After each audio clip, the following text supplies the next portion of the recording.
Hello, welcome back to Rooted for Growth. Today's episode is called The Harvest. We've spent the last several episodes talking about storms, pruning, wind, and deep roots. All these things that happen below the surface. Today, though, we're going to talk about something a little bit different. Today, we're going to talk about the harvest. Things that are visible. Things that are a result of actions. It's the outward expression of all of the inward work that God's been doing in your life. This is where it shows up. This is where faith becomes action, where the roots produce fruit. Let me ask you this. How do you know that you're growing? Not just feeling good or doing better, but how do you know that you're really growing? Growth always leads to impact. Not busyness, not perfection, not anything, any of that other stuff. Not any of that. Growth leads to impact. When you're rooted in Christ, the result should be fruit that blesses others. That might look like compassion, leadership, boldness, kindness, or just being present. But it always flows out of the deep work that God has done in you. Let me take you back to a personal moment of mine. There was a time in my life when I was so focused on trying to do everything right that I didn't even realize I wasn't producing any fruit. I was managing, coping. I was performing, but not living from the overflow of what God was doing in me. It took stillness to show me that. It took silence. And if I'm honest, it took some loss. That's when I began to understand what true harvest looks like. Not striving, not proving, but abiding. John 15:5 says, I am the vine, ye are the branches. He that abideth in me, and I in him, the same bringeth forth much fruit, for without me ye can do nothing. Jesus didn't say, you might bear fruit. He said, much fruit. But only if we remain in him. The harvest is never manufactured. It's not about hustle. It's about health. Healthy roots, healthy rhythms, healthy heart. So how do we get there? Let's walk through 3 reminders today, each beginning with the letter I. Here's what it takes to live in a season of harvest. First, integrity in the soil. What you plant in secret will show in the open. You can't fake fruit. A life of integrity isn't perfect. It's consistent. It means your decisions line up with your values, even when no one's watching. It means the roots run deep, not wide. A tree that bears fruit is first a tree that learned how to remain. From a psychotherapy perspective, this aligns with what we call congruence. Congruence is the harmony between a person's internal beliefs and their external beliefs. When we lack congruence, we feel fractured, disconnected. But when our faith and our actions are aligned, there's peace. That's integrity in action. The second point is intentionality in the process.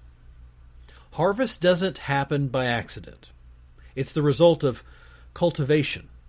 And in life, that means tending to our habits, our heart, and our healing.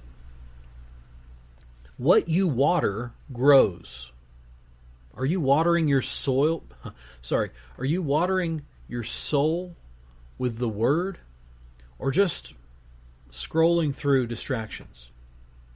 Are you creating a space for silence, or are you filling your life with noise? Intentionality also means letting go of what no longer belongs in your garden. Some of you are holding on to things that once served you, but are now stunting your growth. It's time to let those go. As the saying goes, don't cling to a mistake just because you spent a long time making it. I've had a lot of those. Paul writes in Galatians 6:9, "And let us not be weary in well-doing, for in due season we shall reap if we faint not." That's a promise, but it's also a process. The third point is impact with purpose. This is where we turn outward. The fruit isn't just for us. A healthy tree gives shade. It feeds others. It multiplies. That's what your life is meant to do. Not just survive, but thrive, and to help others thrive too. Impact isn't always loud. It might be showing up for your kid's game, calling a friend who's hurting, starting a conversation at church, maybe being honest in your marriage, leading a group, or serving a neighbor. Impact isn't about platform. It's about proximity. Who has God placed near you? That's where your fruit matters most. When I think about harvest, I think about legacy. Not in the big, dramatic way, but in the slow, faithful kind. The fruit you bear today becomes the seeds others plant tomorrow. So here's my challenge to you. Take a step back. Just stop for a moment. Hold up. Hold your horses. Take a step back and ask yourself, what kind of fruit is growing in my life? Not what do people think, not how many likes, not how much money, but actual fruit. Love, joy, peace, patience, kindness, goodness, faithfulness, gentleness, and self-control. Galatians 5 call these the fruit of the Spirit. Not the fruit of effort, not the fruit of guilt, the fruit of the Spirit. They grow as we remain rooted in Christ.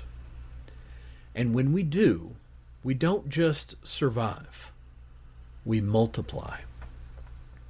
Let me leave you with 3 takeaways to carry on into your week.